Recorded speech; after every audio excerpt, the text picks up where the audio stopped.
Hi everyone, my name is Paul Tilley and welcome to PS2340, Organizational Behavior.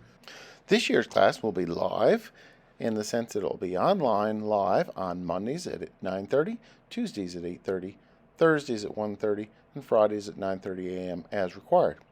Additionally, the classes will be posted on this website. You'll see if you take a look down this section called the news, I'll be putting slots, clips, whatever you want to call it, videos in here on a regular basis. So fear not, because the classes will be online.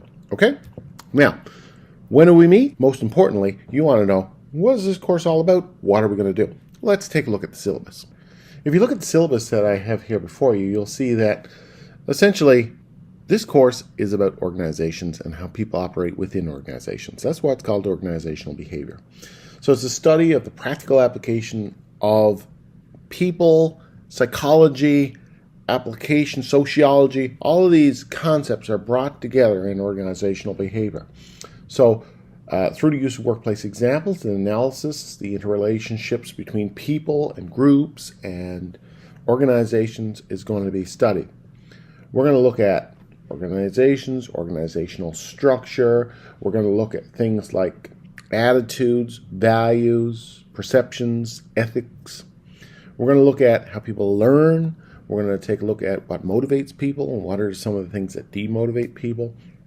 We're going to look at stress in the workplace and what causes it and how it's dealt with. We're going to look at communication within the organization. How can organizations do a better job at communicating? What are some of the fall downs that organizations sometimes face with regards to communications? We're going to look at conflict in organizations, how it emerges, how it's resolved. We're going to look at group dynamics, teamwork, how people work together in order to achieve certain goals. We're going to look at decision making, how decisions are made in organizations. Leadership is a key point in all organizational behavior. What are the factors that make for good leadership, and what kind of skills do you need to be a good leader? And we're going to look at something called organizational culture, which is the feel, the touchy-feely, the more less tangible components of an organization that make it a great place to work. So those are the basic underpinnings of the material we'll be covering, okay? So that's important material because you're going to be working in the workplace, and the workplace, after all, is going to consume a lot of your living and breathing time. So you need to understand these concepts in order to better adapt to workplaces and better work within them. So let's look next at how the course is going to be evaluated. If we look at the course, there are effectively three major evaluation points. First of all, there is assignments, okay?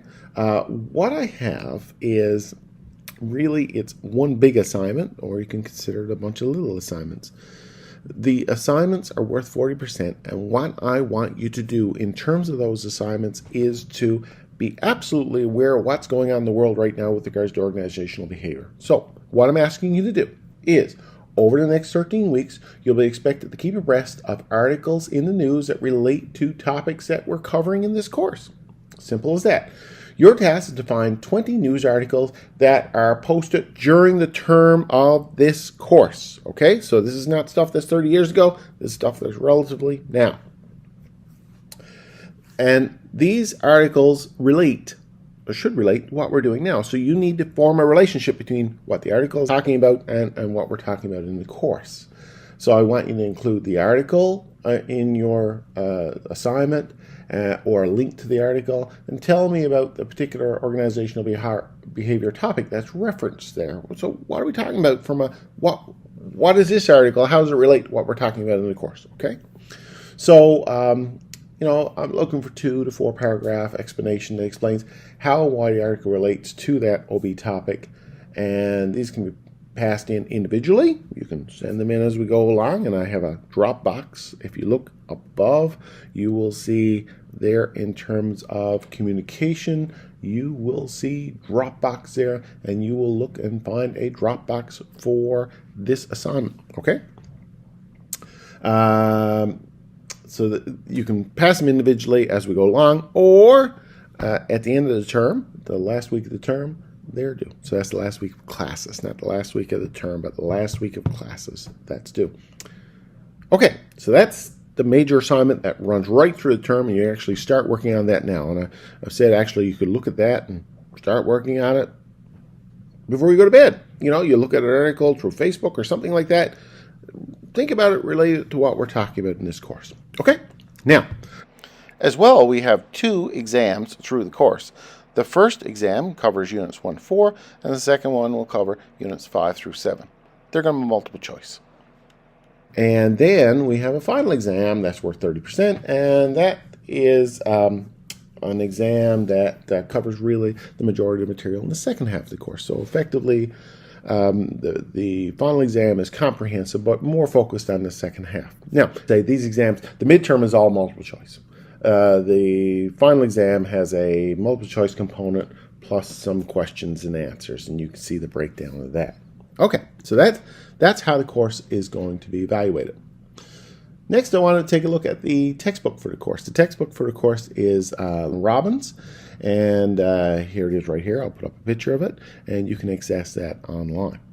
Okay, that's a very good textbook. It's been used a lot. There should be lots of hard copies of it around if you want, but I like the electronic copy. Whatever works for you, just make sure you have it, because that book is a great book. It's nice and tidy. It covers the material we're talking about well, and it will help you in your learning experience in this course. Finally, what I want to take a look at is our basic schedule. So what I have put up here now is the schedule, and you can see that over the course of the next 13 weeks, we're going to be looking at these material items. I just, instead of pointing out the specific ideas of what we're going to be covering, I just wanted to mention some highlights first of all. Okay, the midterm. Really, we're looking at the second week in February, February 11th, around there. Okay, so that's the midterm. March 1st is a week-long winter break. It's a reading break, so it's an opportunity for you to catch up there. And the final exams are somewhere in that April period. More on that as we go through. When I find out the exam schedule, you will find out the exam schedule. Anyway, so that's an overview of what we're going to be covering. I hope that you will find the course interesting. I know you should, because a lot of the material we're covering in here relates to work, and you'll be spending a lot of time working. So thanks for joining us, and if you got any questions, you let me know. Thanks very much. Let's start the course.